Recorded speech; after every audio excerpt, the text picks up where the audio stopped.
There it is. And we are live. And good evening, everybody. Welcome to the fifth chapter. Dennis Fithian and Brian Jonick as we get ready to get things underway with 5 chapters talking about Detroit sports. Good to see you, Jonick. What's going on? Not a whole lot. That whole weekend without power really grinded my gears. That was pretty terrible. I haven't lost power like that in such a long time. It was just a pain in every way, shape, and form. How about you, man? We could sit here for the next hour and talk about just how much that sucked. I went 36 hours without any kind of power. And then we got a generator hooked up, my brother-in-law, and then it was another like 24 until I had air conditioning. Man, I don't want to call myself soft, but man, not having air conditioning and then not having it for 36 hours with my dogs and cats and goats, man. Oh, woo, the comforts of life, man. I feel good right now. I sweated out a little bit of a little bit of weight, but here we are, man. We survived. You want to pull up the book and talk about what we're doing today? You got a book? I got a book, man. We're ready to go. So in the first chapter, we're going to be talking about the Pistons Summer League. They wrapped up last night, and also Jalen Green's comments. We're going to be bringing in Mike from the Detroit Sports Chat to talk about that. Second chapter, we're back with our guy Raaj in our segment of over-unders. He's like our go-to stat boy now. Garfield's in the corner. We're ready to go. Third, it's like a thunderstorm watch. Miggy still continues his quest for 500 dingers. Who else is getting anxious? I know I am. Fourth, the Lions preseason game 1 recap. That was kind of tough to watch. And in the fifth chapter, we'll tell a little bit about our weekends or some other story, what we did. But Dennis, let's lead it off in the first chapter. What did you think about the Pistons Summer League, man? You know what? Friday, I watched the first 2 games, and I was hyped up, just like everybody else. And then, let's see if I can get the baseball game up here. And then, Friday, I was trying to get my power back, and I didn't get it. So I wasn't able to, you had Miggy going, you had the Lions preseason game. It's like the greatest night in Detroit sports in years. And I've got no power. I'm sitting there. I got a radio. But I had to help my brother-in-law with the generator. So it wasn't like I was sitting around even listening to the radio. We were trying to get it up. So we would get things going for the games and get the cable going and everything. But it didn't happen that way. So I didn't get the full experience on Friday. What about you? Yeah, I really enjoy. I've never been a big summer league guy. Never really have. I'm just starting to get into basketball really this year. But I loved what I saw. I mean, watching Jalen Green, wow, that's a terrible way to start the day. Watching Cade Cunningham, Killian Hayes play. I really enjoyed the summer league. And on top of that, I really liked watching Killian Hayes. I know Cade Cunningham's the star of the show, and all eyes are going to be on him. But Killian Hayes was definitely the Pistons' best defender throughout the whole summer league, and that was really refreshing to see. And I'm really hoping that this year he takes a step as well with Cade kind of leading the pack. Well, let's bring somebody in who knows a little bit about the Pistons and talks about them. It's Mike from the Detroit Sports Chat, and he's on the line. He's with us here in the fifth chapter. What's up, Mike? Fellas, how's it going? Thanks for having me on the show tonight. Yeah, well, it's great to have you on, man, to talk some Pistons. We're talking about this summer league. Yeah, in years past, I might watch them in Orlando in like an empty gym, but with Cunningham and with the second round picks, I mean, it was hype. I think that what it will be remembered for, of course, is Cade Cunningham. But what were your thoughts about the whole thing? Yeah, man, Summer League's come a long way. The last couple years, it's a little tough to watch because you see guys like Henry Ellenson like blow up, and that's not real. This year, it's different because we have guys that we've seen perform last year: Saddiq Bey, Killian Hayes, and now you get the number 1 overall pick, Cade Cunningham. On top of that, all 30 teams are there, so you're seeing all the top draft picks this year compete against each other, which we've seen with Cade and Jalen. Brian, to go off your point, I really did love what Killian Hayes did this year. Obviously, we'll talk about Cade in a second, but with Killian, I thought it was pretty interesting seeing some people kind of talk negative about him on Twitter after some of these games. I thought he played really well. You got to understand with Killian, he's still, I think, 20 years old. He got drafted last year, thrown into a starting spot. He had no training camp, did not have a summer league last year. He was injured half the year last year. It's going to take time for him to develop, and you can see that even in these summer league games. There was a couple times he was a little hesitant on that 3-point shot. He's really good at penetrating in the lane, throwing up those floaters. He's got a weird little hitch to his body in his shot, but he's got a lot of potential there. And I think with bringing in Cade Cunningham, it's the perfect thing for Killian. It gets some of the pressure off of him. And I know leading up to the draft, there was a lot of talk, and even in this summer league game, Killian versus Jalen Green, who do you take? And I like Jalen Green. I think he's a stud. I said it plenty of times in my tweets before the draft, even after the draft. But the difference between Jalen and Cade is how they impact the team. Jalen Green, I think what everybody needs to understand, especially the people in Detroit, Jalen Green's going to be a better scorer than Cade. He always will be. He just came off a G League bubble where he played with other grown men professionals compared to Cade playing with Oklahoma State Cowboys. Jalen Green's going to score. He's like Carmelo Anthony, right? He can dominate a game offensively, but he's not going to help the rest of the team. Mm-hmm. I loved what I've seen out of Cade Cunningham this year in the Summer League. More than just the points, because he was able to score in the Summer League games. He distributed the ball. I think he had a lot of missed assists from his teammates. I don't want to throw anybody else under the bus, but you've seen that a lot. But Mike, when you say you love him, if it was out of a 10, like everything that you expected, from watching him at Oklahoma State to when he came in and watching him and what the 3 games, like you're everything, you checked every box, you love everything about him? The only thing I wish he would have did a better job this year of was getting to the foul line. Besides for that, I mean, especially that last game, he hoisted up, he made 7 threes. I think that's huge. Like I said, I think his numbers, he only averaged 2 assists or 4 assists a game. But if you watch the games, he set up his teammates. Maybe we didn't, finish at the bucket, but he set his guys up. It was exactly what we expected, but the intangibles too. I mean, you've seen him on the sidelines. You've seen him talking to his players, directing traffic, coaching the other players as a rookie who's been in the league for 2 weeks. You're not going to see that from Jalen Green. You didn't see that from Jalen Green.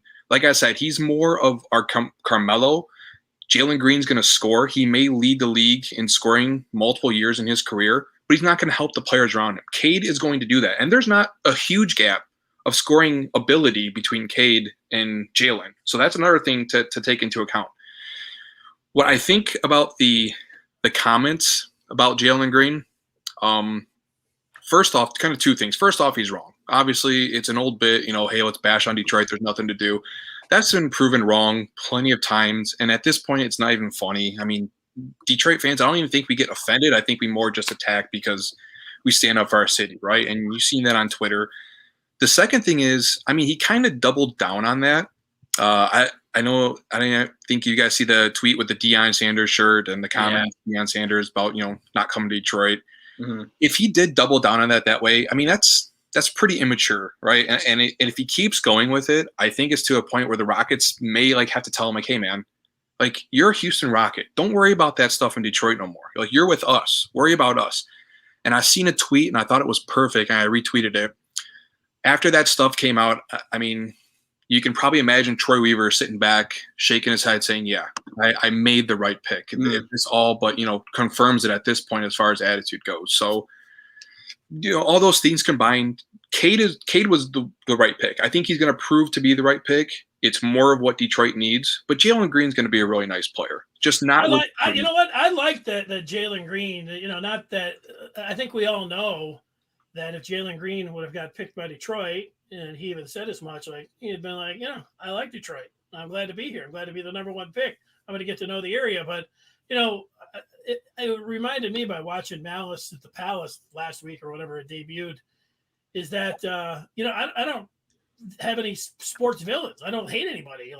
And I remember I hated Reggie Miller. I hated Ron Artest and the rest of them. So getting a little villain popping up here, there are always going to be a rival between these two, and for the Rookie of the Year, and we're only going to see the Rockets once or twice, so it's not going to be much there. So him piping up, I was just kind of like, yeah, I thought immaturity and everybody firing back online. At first I thought, Jelik's the one that told me about it. I'm like, okay, everybody's going to stand up for Detroit. But oddly, I was sitting there and I don't even know if it was odd. I'm like, I like it. I like everybody taking shots at him, and I like the rivalry, and I like where it's going, and I like all of it. So Yeah, I'm here for I it. came out feeling pretty good about it. One thing that Houston has to, or that Jalen Green has to remember as well, is that Houston wanted to trade up from the number 1 pick to get Cade Cunningham as well. So I think the Houston Rockets have to say in a way, yo, like we wanted to get Cade Cunningham, but the Pistons weren't going to budge. So I do think it's a big immaturity factor. And I think Jalen Green will eventually figure out how to be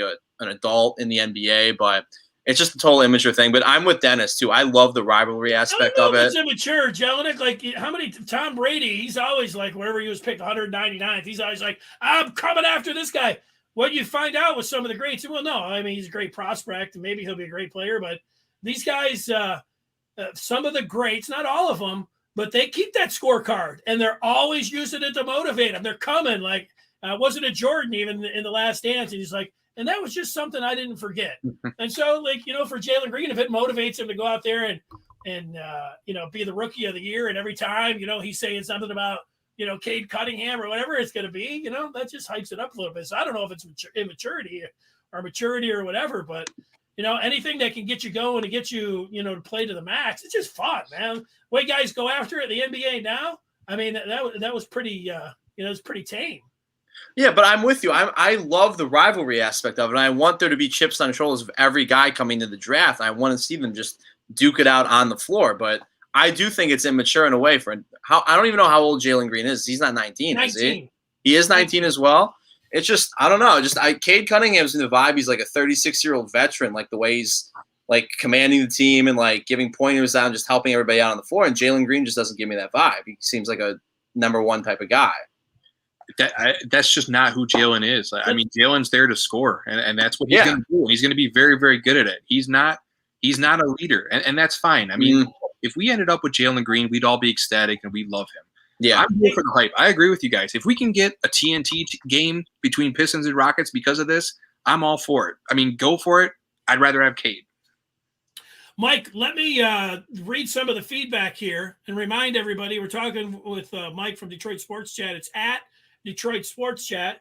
Check them out on Twitter. Let me just read some of the feedback, and then at the end, you can just respond to the people that are getting in here, and then we're going to have to do this again because I said only a couple minutes, and we're already 10 minutes in, so that's the way things happen here. So let me just give you the feedback, and then at the end, I'll give you the floor here. And Mike likes Bull. He didn't like the Freudian slip from Jelinek calling that Cade. Yeah, Jalen. that was tough. That was real tough. That's going to take a little bit, to live down. And we got Reed here talking about Killian has been kind of got a Ben Simmons type game. He's saying, I don't know. I'm getting the, is that me? Or you putting the audio down there so I can't put there you go. Killian with the Ben Simmons. Not a lot of offense, but great passer, solid defensively. Also screwed Jalen Green for what he said about Detroit. Here's Keith saying he played better after his injury. He's talking about Hayes, but has to improve his shooting or he's not going to be worthy of the number 7 pick overall. He may have to come off the bench. Saban Lee is a better point guard that's at this wrong. point. So, well, there you go, Mike. You know what? Those guys coexisting, whatever else, but you said it right off the bat. It takes a while for point guards, and we don't have the final judgment in here on Killian Hayes and anything else, but anything that jumps out there, here finally with all those Piston fans are saying. I mean, this comment here, Saban Lee's not a better point guard at this point. Killian, yes, he played better after his injury. If you take a look at some of those games, maybe the last 10 games of the season last year, he had some really nice games. I think he had a double-double, 20 and 10 assists. He does need to improve in his shooting, and I think he needs to improve, like I said earlier, in the confidence of his shooting. And you've seen that in the Summer League a couple of times. He hesitated on a wide-open 3. That's going to come. Like I said, he's young. It's going to take time. Cade Cunningham's going to take a lot of the pressure off of him. I think you're going to see a slow progression of Killian Hayes, but he's going to be worthy. I still think he's going to be worthy of that 7th overall pick. He's a key piece of this Pistons resurgence, which, we'll see what happens this year. I think you're going to see how much better they are this year than last year. But I don't understand the Killian hate that we've seen from some people in the Summer League. Really nice player, really young, smart, and I think he's going to be a huge piece of this team in the future. I want to add in one more thing as well with Lee. When both Cade and Killian Hayes were out in the last game, Saban Lee ran the offense, and he looks pretty good at running the show. I mean, he had 19 points in 27 minutes of work. He looks pretty good on the floor. Saban can score. He was a steal for Troy Weaver, second round last year. When you drafted him, two-way guy, didn't think he'd stay up with Detroit. I'm ecstatic we re-signed him. He's a solid guy that coming off the bench, and I love the Pistons bench too. I mean, that's another conversation we could have at some point. But Saban Lee is a really nice young point guard, a cheap point guard, a good find by Troy Weaver. Just another reason I trust what he's doing. But he's not better than Killian. Come on. No. Hey, all right, Mike, the one thing that we know is we had the Summer League. September's almost here, and I don't know, like training camp right around the corner. I mean, talking about with the Pistons, man, they went from the outhouse to the penthouse, man. Everybody's excited about it. We appreciate your time. We'll have to talk with you again. Yeah, thanks, fellas. Anytime. Appreciate it. All right, there he is. That's at Detroit Sports Chat. You want to check that out if you're somebody that's on Twitter. Probably already following him, but go ahead, give him a follow there. We got a couple coming in here late with some feedback. Here's Keith again talking about maybe somebody's a knucklehead. I don't know if that's usually when he was calling you. I think it's usually me, but I think he's talking about Jalen Green this time. Oh yeah, there you go. Garzilla Reed talking about him being the steal of the draft. I'll tell you, the thing about Garzilla, nobody will outwork him. You watched him at Iowa. You mentioned Saban Lee with the last two games, the Stars. Cade wasn't playing. It was really the Saban Lee and Luka Garza show. And I could see, I thought when they drafted him, it might not be this year. We might be watching him. What do they call the G League here? The Motor City Cruise. Yeah, we might watch, Saban Lee and Luka Garza on the Motor City Cruise. If Garza in a year or two, Garza coming in off the bench and being like some instant offense, I can. Yeah, I think if Garza figures out his defense a little bit at the Motor City Cruise, is that in Grand Rapids? Do we know? Is that Grand Rapids or no? I think it's at the Pistons practice facility. Okay, well, they moved downtown. Anyway, his offense has never been a question. I mean, it does look like sometimes he has cement blocks like taped to his feet, but I think if he improves in his defense playing for the Motor City Cruise, that we could see him with a little bit of minutes off the bench at some point throughout the year. I really like the two-way contract idea. You're right about the cement feet. That's why he fell to the second round. But yeah, you know what? Honing that offensive game, I don't think he's going to be a starter for the Pistons and logging 30 minutes. But coming in off the bench and being some instant offense, could he do that? Absolutely. I totally agree. Yeah. All right, and Beth jumping in there too. It's good to see Beth on the feedback here, talking about the backcourt of Cade and Killian. They can work. It worked with Hardaway and Kidd. Yeah, I mean that's right. It's one thing for Cade Cunningham for me that I took away, and I was hoping to see. It wasn't perfect. I mean, like if I was hoping for perfect, there was a lot of it that I thought was really close to. I don't say perfect, but really good, man. He's really good defensively. I liked his demeanor. I liked all the things that he was saying, showing the leadership and how he was dealing with everything being the number one pick. Perfect.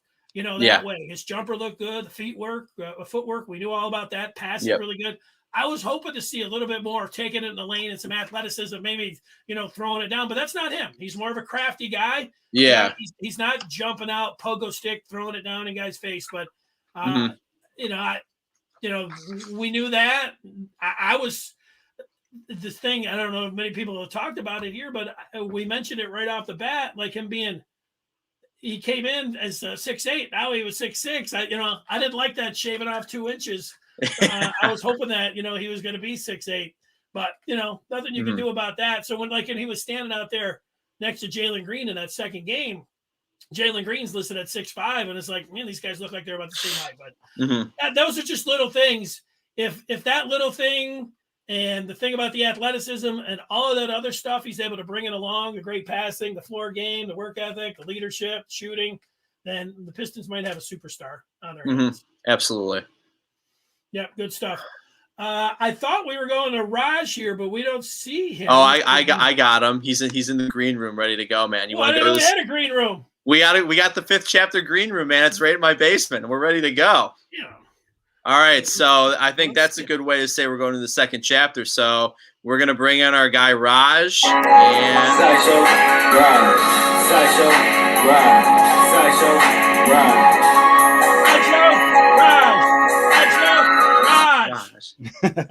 What's up, fellas? it's the How's it FithChapter How you green doing, room. man? Yeah, I'm good.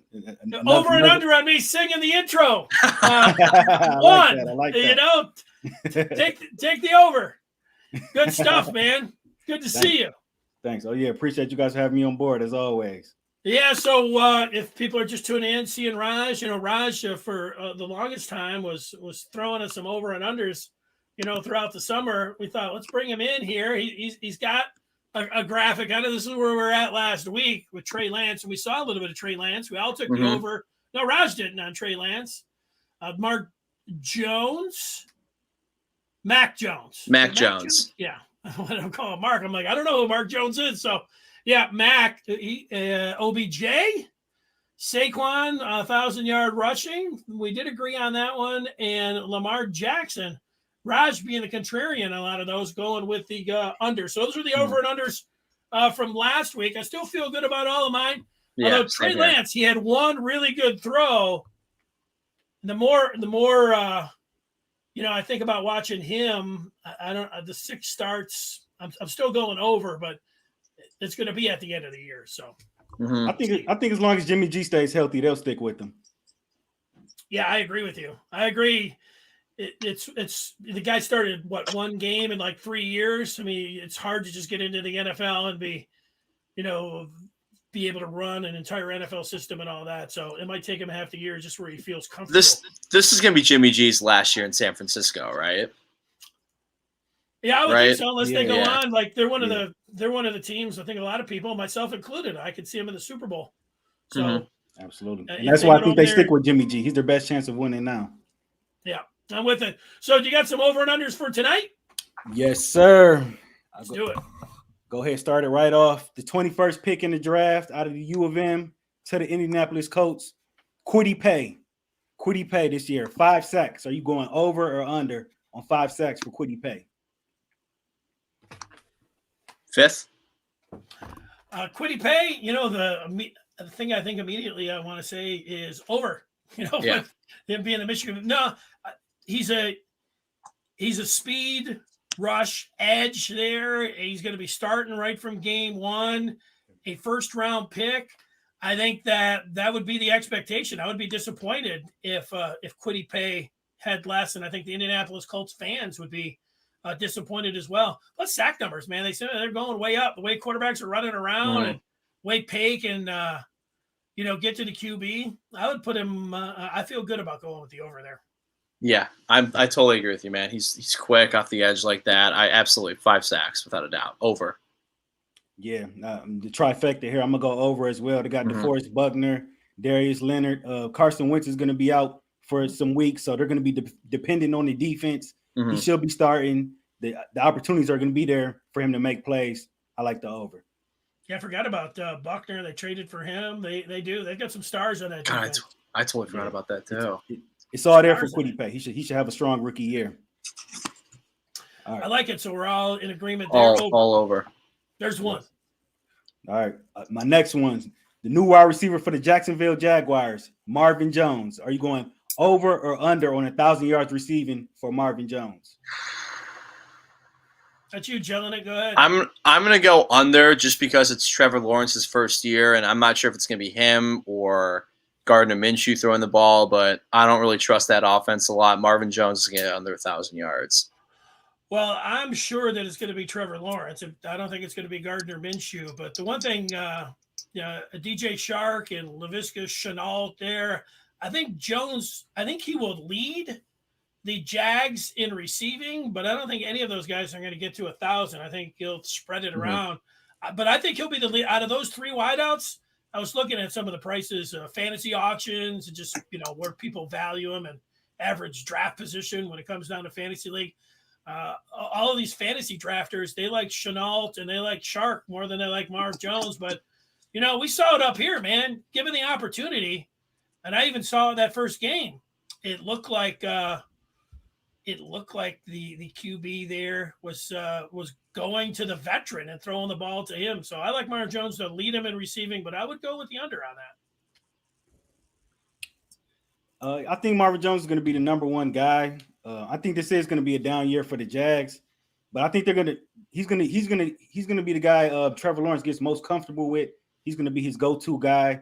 I think he barely gets over 1,000, but I'm gonna go with the over on Marvin Jones. Okay. And he has those kind of things. Like he'll go 3 or 4 weeks where, it's 3-4 catches for 40 yards. Then he blows up, trifecta in a game, 150. So it just depends how much Lawrence really, is. But I do think the professionalism of Marv Jones there will show through. I don't know about the Chenault's professional second-year guy. Shark was a disappointment last year, but yeah, I think Jones is going to be the guy there. So, yep. Jones has always done me well, too, when I draft him in fantasy as my 3rd or 4th wide receiver. So I've always liked Marvin Jones for that reason, but he's not getting to 1,000 this year. Yeah. Well, maybe at least Trevor Lawrence's second year, he should definitely be over 1,000 by year 2 for Trevor Lawrence. I'm with you on that. Yeah, I'll go with that. All right. Cool. There's 2, 3 to go. Yes, sir. Third one, Ezekiel Elliott. You going over or under on 1,000 yards rushing from Ezekiel Elliott? Oh, I want to lead this one off. He's back. He's in the best shape of his life. You always hear that, but he's going over. I feel so good about that. Dak's not going to run the ball as much. Dak's not going to throw as much. Give me Ezekiel Elliott over 1,000 yards. I feel really good about that one. Okay. What do you think, Raaj? I'm gonna go over as well. I think the Cowboys, well, on paper, are the best team in NFC East. I think they should win that division. I think the Giants will be better as well. Barring injuries, the Cowboys should have a big year. I know the expectations are high for them every year, but there's no reason why Zeke shouldn't have a big year this year. I'm gonna go over on 1,000 yards. Mm-hmm. Say it, Raaj, like we all like to say it. I'll say it for you since you don't know what I'm talking about. How about those Cowboys? You know what? I'm with you on Zeke. I think he's going to catch the ball more out of the backfield. Mm-hmm. That Cowboy offense, when Dak was healthy last year, that thing was humming, man. And adding Lamb to already 2 outstanding wide receivers, I mean, that's a loaded offense. And Zeke is the pivotal part there. I would not. It's not like I like going around congratulating guys from Ohio State or anything else, but I expect a big year from Zeke Elliott. Yeah, the Cowboys can't keep underachieving. They can't. They can't. Dak got paid. They got to get the job done. Yeah. I feel real good about that one, though. All day over 1,000 yards. All right, there's 4 of them. Let's give it. What's the 5th one? Or no, this is the 4th one right here. Oh, sorry. Deshaun Watson. 8 starts for Deshaun Watson. You going over or under on 8 starts? I think that he will play for the Houston Penal League before he plays for the Texans this year. I got him at 0 starts.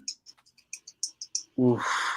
That's really tough. I got to go with the under for that reason as well. I would love to see him play, but, man, that dude is in a bad spot right now. Yeah, under 8 starts without a doubt. Yeah, I mean, he's in a bad position, but the commissioner hasn't put him on exempt list. He hasn't been suspended or anything. I think he is their best chance of winning. So for that, I think he goes over 8 starts. I don't think he starts all 17, but I do think he'll get about 8 to 9 starts in. So I'll go over on that one. Who is QB2 in Houston anyways? Does anybody have any idea? I think it's Tyrod Taylor, I believe. Is it Tyrod Taylor? No way. And Tyrod Taylor. I'll go with 0 starts. He will be put on that commissioner's exempt list. He will not play a game for the Texans this year. Mark it down. There's a guarantee for you. They need somebody to throw to Nico Collins. Remember, they drafted Nico Collins out of Michigan. Yeah, I still think Brandon Cooks is going to be the top guy there, the veteran that's been kicked around. I was looking at their running back depth. It's pretty amazing, the kind of guys they got from David Johnson to Philip Lindsay to Rex Burkholdt that was at New England, and other guys in the mix there too. I was looking at it, it was like 4 guys. I was like, oh, I'll take one of those guys. And then I was like, that's a pretty loaded backfield that they have. Mark Ingram's there too. Mark Ingram. There's another one. Like, look at that. But all those guys can't possibly those guys make at the quarterback. Roster. Somebody's going to end up getting cut. I don't think all those guys are going to make the roster. No. I saw that Kerryon Johnson got cut today. Oh wow. Okay, I didn't Wow. know that. Shocker. Knee. I think the knee didn't pass the mustard there. I love Carry On, so I hope he catches on somewhere. Yeah. All right, All now right. we go to number 5. Number 5, Ryan Fitzpatrick, 12 starts. You going over or under? I am going with Fitz Magic. That sounds like a right on the number. I hope it goes over because I love watching that guy play. Who's the other guy? Hanky there? I don't know. The Redskins got an awesome defense. I think they got Kyle Allen as well. Yeah, Kyle Allen. I'm going to go over just with the hope because I like Fitzmagic. I do want to say something is I set an alarm for 7:30. That's our normal time. There might be some people that are just tuning in saying, what's going on with the 5th chapter? I didn't hear the first chapter. We're in chapter 2. We're starting at 7 o'clock now. Programming reminder for everybody that just might be stopping by right now. Yeah, I'm going over on Fitzmagic. I know he gets hurt. You mentioned the 2 quarterbacks there, but he's good for just about 12 starts, I think. Yeah, I gotta agree with that. I don't want it to happen because that Higbee guy or whatever his name was isn't that bad, but I think Ron Rivera and all that's gonna go with Fitzmagic. So yeah, over 12. I'm gonna go with the under. I don't think Fitzpatrick starts all 17 games. I think eventually he's gonna be a quarterback carousel in Washington. They got a good defense, but I think Fitzmagic is gonna implode like he always does at this point in his career. I don't think he's a full season starter at this stage in his career. I think eventually Heineke and Allen are gonna get some playing time. I'm going under on 12 starts for Fitzpatrick. You know what? Just for the sake, nobody's done it yet. Give me the push. Give me 12 exactly. He's gonna start exactly 12 games for the Washington football team. Push, okay. Raj, anything else that's jumping out to you here today? No, that's it. I want to see what you got. I want to know what would you guys do if you guys caught Miguel Cabrera's 500th home run? Because I've heard some people say they just give it to him, but I also heard some people say they want the money. So I'd love to hear what you guys would. I saw somebody on Twitter today, and I got to back this one. It's not an original idea. I have to credit this guy named Peach James. He said that he would ask the Tigers for the rest of his life for regular season tickets and playoff tickets, 2 tickets behind home plate for the rest of my life. That's what I'm asking for. Okay. That's a nice ask. And you're not going to get that. Oh, they're going to tell me to go to hell. Yeah, absolutely. That wouldn't happen. You know, I was there the day. It was an afternoon. Albert Pujols hit a magic ball into the outfield. I know it was 600, and it was like him, Hank Aaron, and A-Rod to have that many home runs and RBIs and something. And the Tigers, they didn't want to authenticate the ball. They wanted the guy immediately to, go down and give it to him and everything else. And the guy, all of a sudden, here he is just going out there, hanging out in the outfield. This ball falls in his lap. And next thing you know, he has all these decisions to make. They mark these balls so you will know that plus you'll be right there on TV. Hey, I caught the ball, and there'll be people coming out there and interviewing them. I would make sure that anybody that would be down there would get on TV, know that you have the ball, and say, hey, this is me. And then I would go home, and I would say, I'm interested in meeting Miguel Cabrera and getting his jersey and getting some tickets and all that. But also, I want to take 24 hours to see what somebody might offer me, because Miguel Cabrera, that's worth $10,000, $20,000 to me. That is, to get a jersey and meeting him and a picture. And, hey, Miggy, here's your ball. It's going to go to the Hall of Fame. That would be awesome. But give me 24 hours and let somebody, A-Rod, somebody told me that A-Rod's ball back in the day, I think it was, that might have been a 500, 600, whatever it was. It went for like close to $100,000. If somebody wanted to drop 50,000, I'd have to put a number on it, but I think 50,000 would be the number.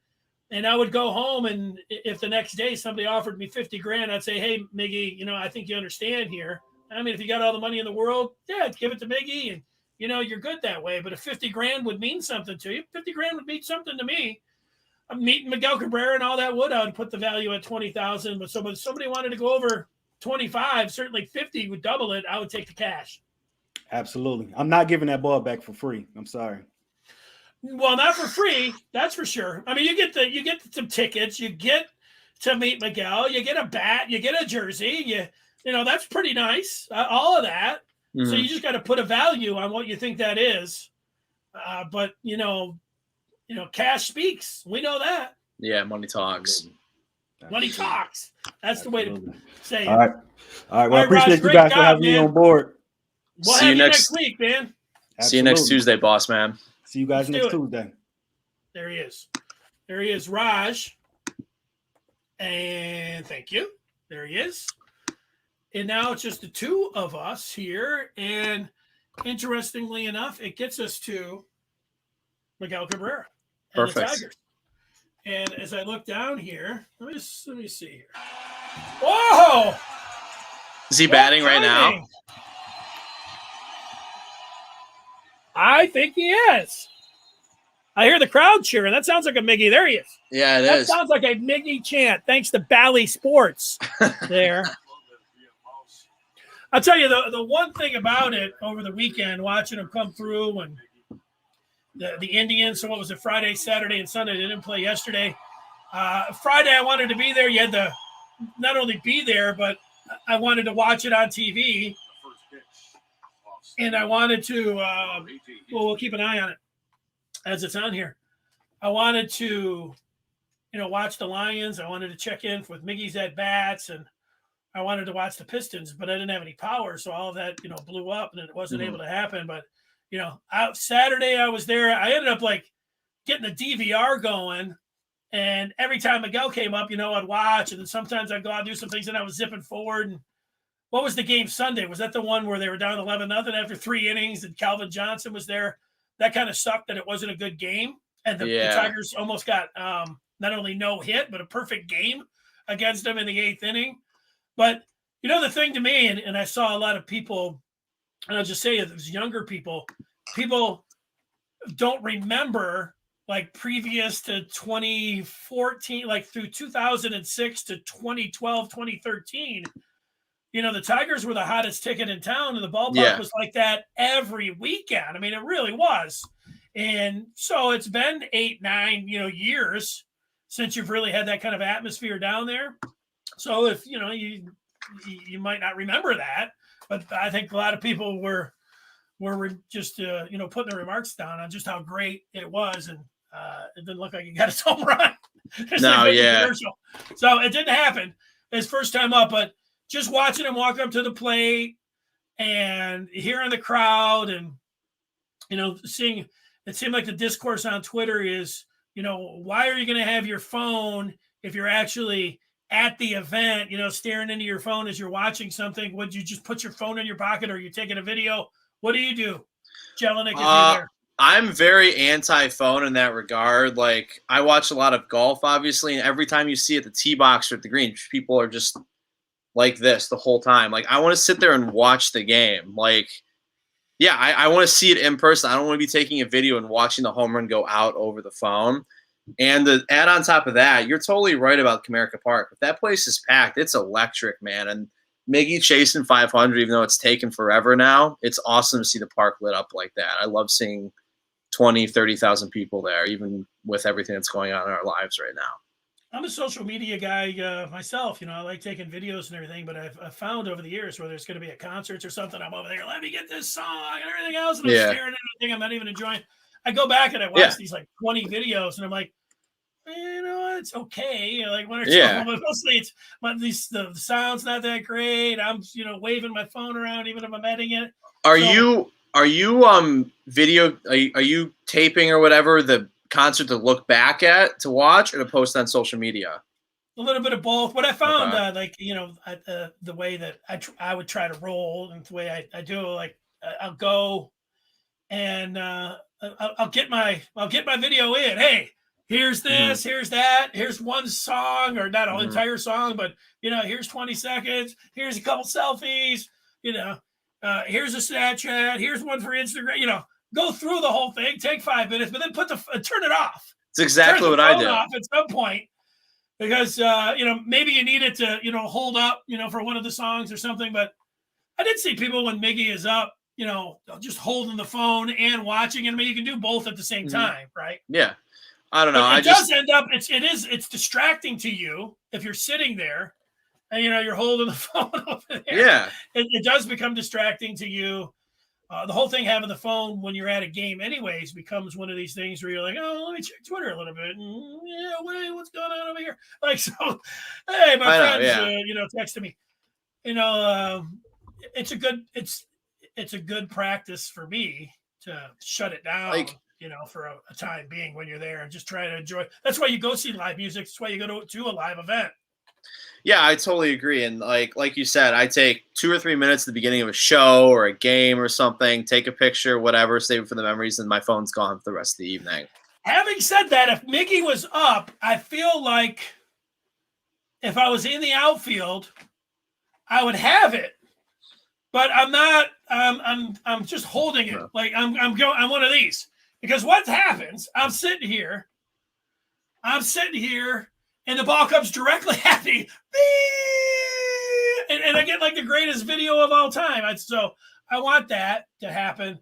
I think I would do that. See, you never need to save videos because everyone else is going to have one. They're going to put it on whatever social media platform, so I see it there. Like, I don't know. Just I'm not a big phone guy when it comes to stuff like that. Or if we go out hiking or something like that, my phone's out for a minute, take a couple pictures, it's done for the rest of the day. I'm not a big phone guy, but sometimes it's hard. It's easier to say than than to do. You say all that, the next thing you're over there. It's like when you how many times like you see the guy sitting behind the plate, he's always doing this. You say this guy looks like a jackass or whatever else. But then you're sitting there and you're like, I'm gonna text my boy. Hey, give me a little tip of the cap. I don't know. Yeah, I don't know, but regardless, you're not waving at people if you're sitting behind the plate. No, not at all. I'm not a loser. It's like taking your glove to a game. If and when I have children, I am not allowing them to take a glove to a game. I think that is the cheesiest, tackiest thing of all time. Just catch the ball with your hand.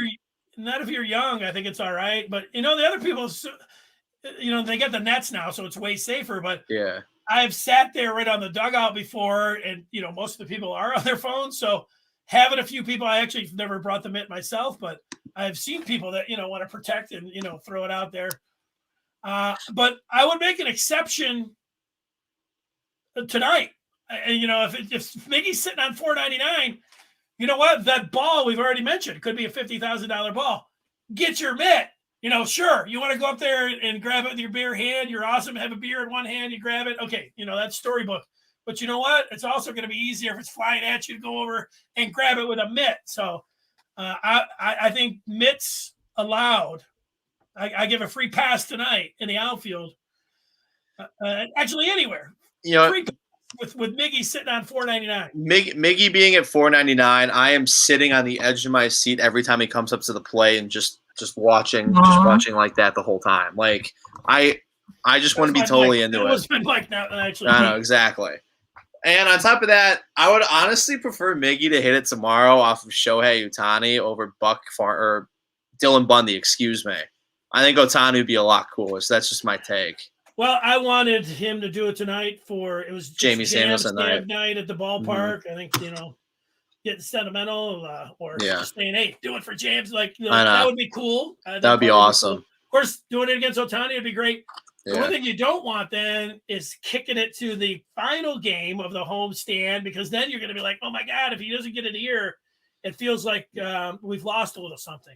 Like, it's great every time he comes up, but if he doesn't get it today and he doesn't get it against Ohtani, the pressure is on. What's that, Thursday now?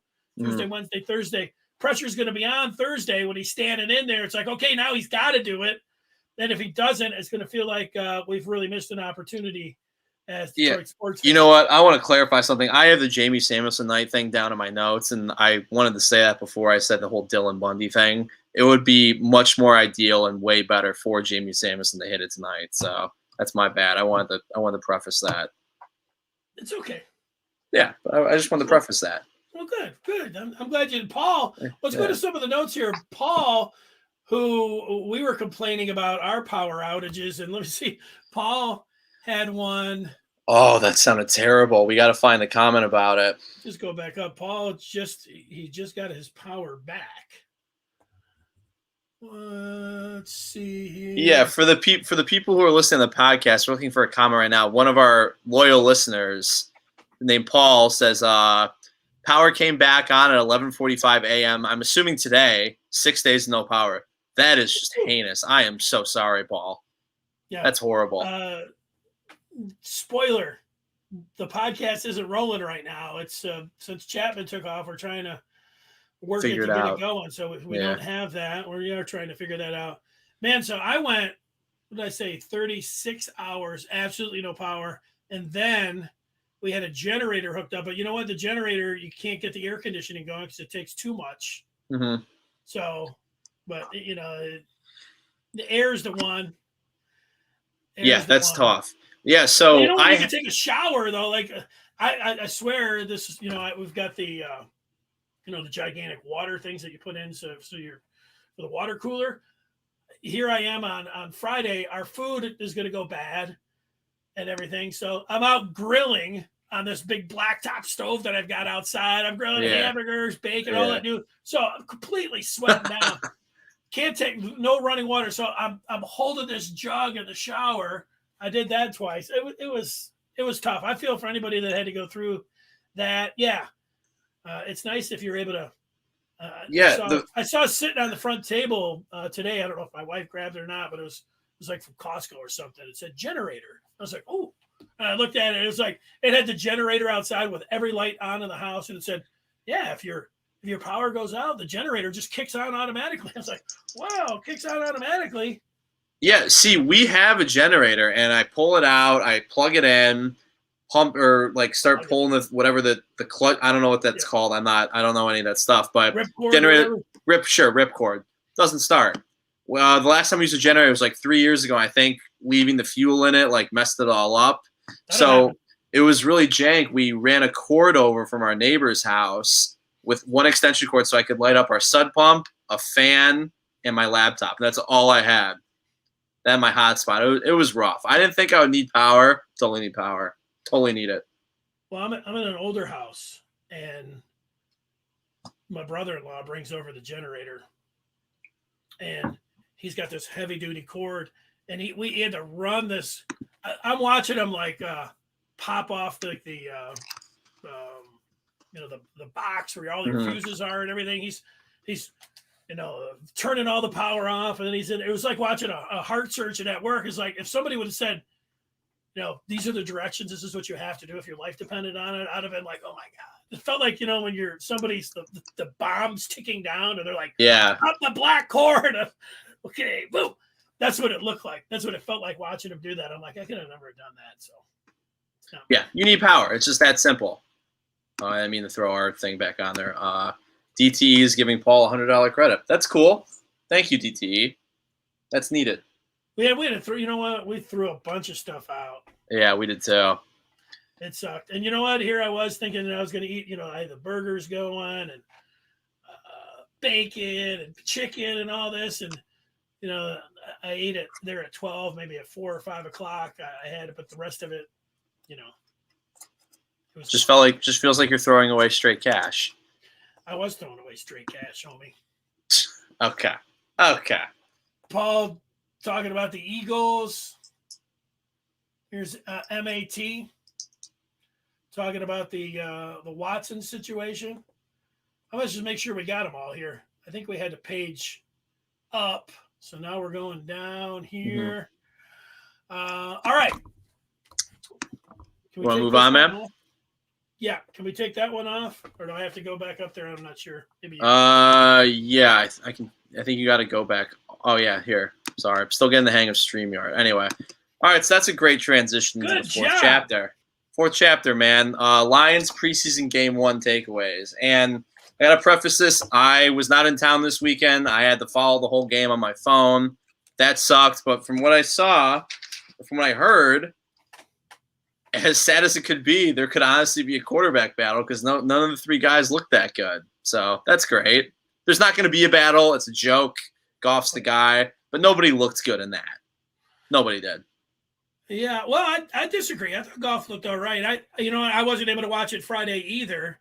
But then when I finally got the power back on Saturday night, I did DVR it, and I think I watched it yesterday, or maybe I watched it Sunday. I don't know. I was watching, rewatching stuff and DVRing. So they were cutting it a little bit. They tightened up the game on the rewatch. So I couldn't watch every single play, but yeah, you know what? Goff came out there and moved the ball pretty well. He was hitting a Amon-Ra St. Brown and and moving it around. I liked what I saw there. If he has time in a short passing game, and Tyrell Williams was out there, I think that they can. Quintez Cephas wasn't, and of course they didn't have DeAndre Swift or TJ Hawkinson. But all things considered, I thought that he looked pretty decent and poised, moving the ball in the series. I guess what was it? The 2 series that he had. The first one, Penei Sewell gives up the sack to Russo. Yeah, that hurt. You go back and you watch it, and you're like, wow, man, he's got to do a better job there. You look at Hal Vaitai, who was there at right guard, who they gave all that money to last year. He gets completely blown up. So Sewell, while he didn't bend and he wasn't perfect, the whole right side of the line collapsed on that. So I don't know how much you weigh it out. It wasn't great on Sewell, but it wasn't like, he was a revolving door there and he just was a complete Olay. But that wasn't great. I mean, I don't. People are trying to make excuses for him, like that had nothing to do with him. If offensive line play, that was all Vaitai. And he might have been bailed out where he could have, Goff could have stepped up, and we wouldn't have talked about that of him, that particular rep. But even so, he didn't stand him up and have his. There wasn't. He wasn't. He would grade out minus. However, it ended up going down on that. But I mean, it was his first game. Let's not act like he was. That he's a boss as a right tackle. Yeah, but that was one thing. I think the issue, but to me, I go to, and I know Lion fans didn't like it. And I saw Dave Burkett was admonishing people for criticizing Dan Campbell because there was. Did I send you that the tweet from Michael Lombardi? I don't know. I sent it to you, but I don't know if you put it up. I didn't see it in the rundown there, so we didn't get it. But did we get the Vaitai video? Yes. Why is it not in our rundown? I can tweet it out online. It's okay if you don't have either of those things, but from Lombardi criticized the Lions. It's late in the game. They're down there. There's, whatever. It's around the 2-minute warning. The Lions end up, playing for the field goal. They kick it. The Bills come down, make some big plays, come down. They kick the field goal, win the game. And Lombardi's point was that the play calling was horse crap. I don't exactly have the words in there. In fact, I could probably find it pretty quick. But he criticized Dan Campbell and company for how they ran things late in that game. Yeah, it's like time management and all that. I mean, like Beth showed a comment like that as well, saying one thing that hasn't changed is time management with the Lions and their coaching staff. I mean, it's the dude's first game. I understand that some of the time management at the end of the game and all that was not very good, but just like players, coaches are I'm not trying to totally defend Dan Campbell in that regard, trying to just like make excuses and all that, but it's game 1 as a head coach for Dan Campbell. I mean, you don't get a learning curve if you're a head coach. I mean, if that was the first game of his NFL career, we'd be talking about, oh boy, the Lions are in big trouble. Now, it wasn't. So if Dan Campbell's point is that he wanted to see how David Blau just handled, like there was an opportunity where you could say there's a lot of different ways to go. You could say they should have just handed it off. And not only would the Bills had to burn their final timeout, they could have run an additional 40 seconds off the clock. That's the way most head coaches would have done it. If this was a regular season game, that would have been the approach. Now, the Lions also, because there still was a minute to go, even if they did just run it straight in, I think there would have been about a minute to go, maybe a little bit less than that when they kicked the field goal. So there is a strategy, which I am all for, where you try to pick up a first down there or get the touchdown. But certainly if you get the first down, then you're able to drain the clock down to 1 second and kick a 26-yard field goal. You walk out of there, you win the game. So dropping back the pass wasn't the worst idea in the world, but he threw a 5-yard out just to the sideline. There was no chance of staying inbounds. There was no chance of cutting it up the field. If it was a situational play where you're saying, hey, they were practicing like they were back at the 45 and they were just trying to pick up 5 yards, so it would have been like a 55-yard field goal. If they tried to explain it like that, I could say, okay, but this is the situation. Like, don't try to put another situation, play the live situation. And so they blew that play call. And then Blau, the next play, he rolls out and they're going for it in the end zone. Well, again, that's an all right one. When you don't make it, you're giving them a timeout, and what happened can end up happening. But Blau, what he has to do there, they're so close to the end zone, is he's got to dive down. He doesn't want to stop the clock. He's got to take the sack. I know. And he didn't do that. So there were 2 play calls that, whether what are you trying to do? They were both the operation. The play call was bad. The operation was poor. Yeah. The whole thing that was conceived. So I didn't like that part. And you know what? Nobody talks about winning records. And so one thing that a lot of people have to get out, I don't care if the Lions win or lose the game. I know the year that they went 0-16, they went 4-0 in the preseason. Everybody always says that. Meanwhile, if you're down there in the last minute of the game,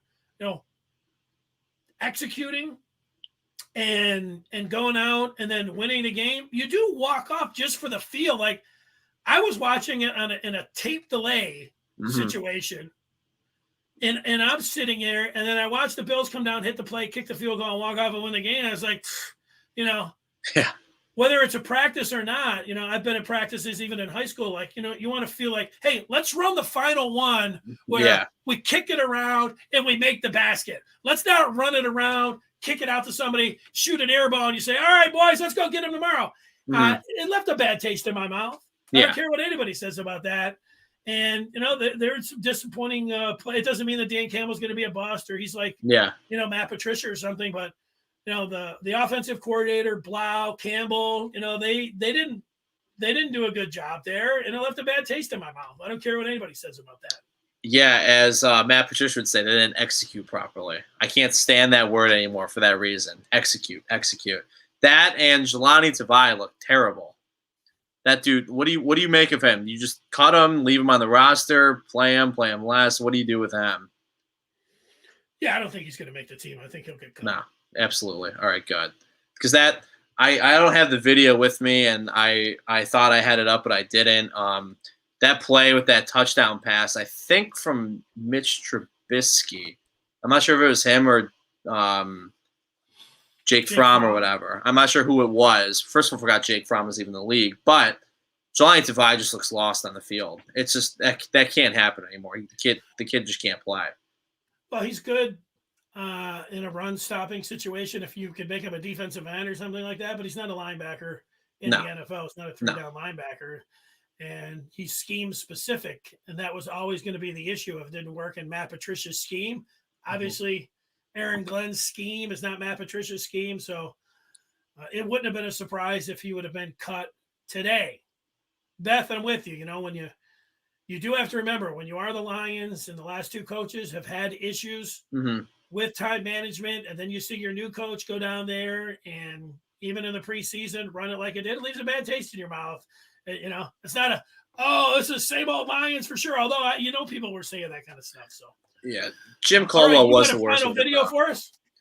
Going into our 5th chapter, just really quickly before Dennis and I talk about our weekends a little bit with power and no power. Our guy Tim Tebow was cut from the Jaguars. I mean, it's not surprising in any way, shape, or form, but Barstool put this video out of him if it comes up.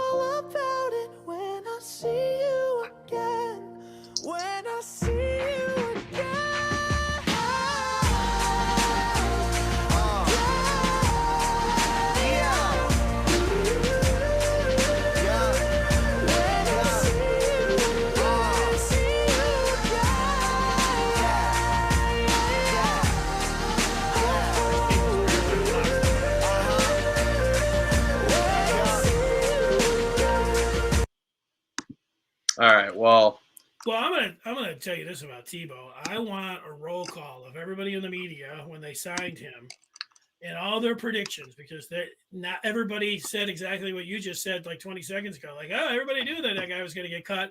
That's not the way I remember it when it came out. I thought he was going to get cut, but man, it seemed like half the people across the country are like, oh, you know what? No, he'll be on the team. Oh, he'll make the final roster. I know. And now today, it's all I heard is everybody like, yeah, obviously he was never going to make it. So it happens. I mean, that's the way it rolls. That's how people roll in media. You just need to have a hot take. So I can't stand that guy. I'm so glad he's gone. I hope I don't see him anymore. I mean, I'm sure he still has his job on SEC Network or whatever, but I don't want to hear about Tim Tebow anymore. But Dennis, going into our fifth chapter, as everybody knows, or as I said earlier, I flew down to a wedding down in Arkansas and had the worst experience with flying. I was delayed at DTW. I had to go to Charlotte, delayed for 3 hours in Charlotte due to the weather. Then got into Arkansas late. They lost my golf clubs. And then on my way back, got delayed in Arkansas to leave for Charlotte. Flying into Charlotte, my flight gets canceled for the night, so I have to stay in Charlotte for a night. Horrible hotel, horrible experience. American didn't comp anything. It was really bad. And got in super late yesterday. So my weekend all around, I was in Arkansas for a day and a half. I was in Charlotte, North Carolina for more time than that. It was a horrible flying experience, and I don't want to fly for a very long time. Half the reason why I went down there was to play golf, and they lost my clubs, told me they were shipping it back to – okay, that's just not necessary. No, that was me. Just told you I could video. Sorry, I didn't mean to throw you off. Did you even pay attention to what I said, or were you just too busy videoing it? Well, I exactly with the situation on your flight. Yeah. So my clubs just got my nightmare. It was horrible. It was the worst flying experience I've ever had in my life. I will not fly said airline again. It was terrible. So I spent more time in the air and in Charlotte, North Carolina than I did at a wedding in Arkansas. So that was my weekend besides losing power. You know, I feel like it's kind of like when people, this isn't the first time that, we've had people losing power. Like, for the past couple of years, you see people like, oh, lost power.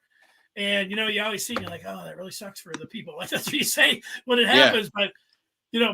But, so this time, you and I were both affected. It was like, oh, yeah, it really does suck. And just like, I've had some issues flying before. And you know what? It sucks when that happens. You know what sucks worse than issues with luggage and everything is turbulence. I mean, that's the thing when you have like big times, like, wow, that sucks.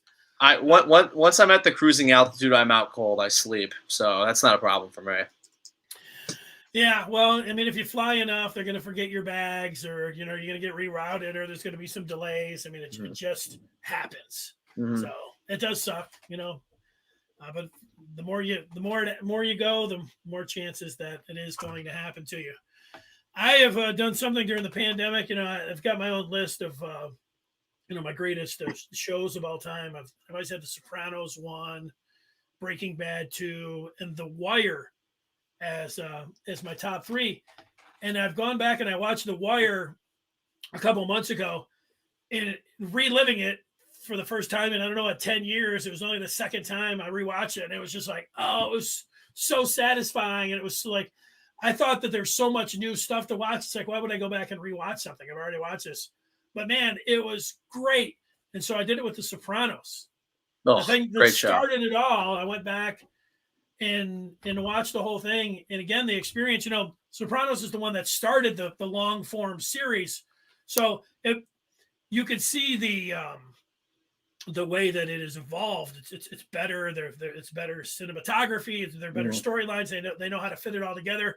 But still, The Sopranos still holds together really good. And it's amazing for a guy like Gandolfini that he's so good as Tony Soprano that he's the most murderous, like he'll murder his best friend or fiance, his other best friend. I mean, everybody, like he'll just whack them left and right. And yet you still end up liking the guy and to the very end. And then the very end, which was so controversial where it just goes to black. Would it have been better if they would have shown a gun like for like 1 second? And then you could say, oh, that's what Tony saw. His last thing he saw was that gun staring him in the face. That I would have liked to have seen that. I think they did this whenever these producers and these writers, whenever they leave it, directors, whenever they leave it to interpretation, like you say, oh, that's what Tony saw. And, and I felt like they did that. So maybe down the line, 10, 20 years, they could have had a reboot and, they could have made millions. And why not do that if you can? Why not leave something there where you can reboot it, and the possibility they could do that. So I thought that's what they did. It wasn't like something really clever, trying to be clever or anything. It's like Dexter. Dexter's coming back, right, in October. I've never seen the show. I couldn't tell you. No idea. It's pretty good. I put Dexter in my in a top 25 all time, but there was a lot of people that hated the final one, and I really liked it. I liked it. I don't want to say really liked it. I liked it, but at the end, they didn't have the closure. They didn't show it would have been much better if Dexter just died and you saw him. It's like, okay, Dexter's dead. There's your closure. But instead, he washes up and next thing you know, he's out in the forest in Oregon. It's like, you know what? It's okay, because if they reboot it, maybe I'll watch a couple, and that's what they did. So the moral of the story here is last year at this time, or certainly 2 years ago at this time, I'd say, hey, there's too much good TV to be out there, books and all these things. Why would I rewatch a show and spend 70 hours? Like Sopranos is, 70 hours. Why would you go through and do all that? But you know what? It was as good as the first time, even though you forget it's been like 8 years since I, watched the whole thing in its entirety and all that. But there was so much that I forgot. And I was like, oh, man, I didn't even know that he killed him that way. Or I didn't know. It was awesome. Bottom line on all that. So this show's one of the best shows ever. No question. All right. Let's thank everybody for watching the show. Thanks to our guests, Raaj, for the over and unders, and from the Detroit Sports Chat, it was Mike who helped us out. And for Brian Jelinek, we would roll the music here. We're going to get that music in, the old Fifth Chapter music. And we will talk with you on Thursday on the Fifth Chapter. Thanks for watching, and good night. Good night.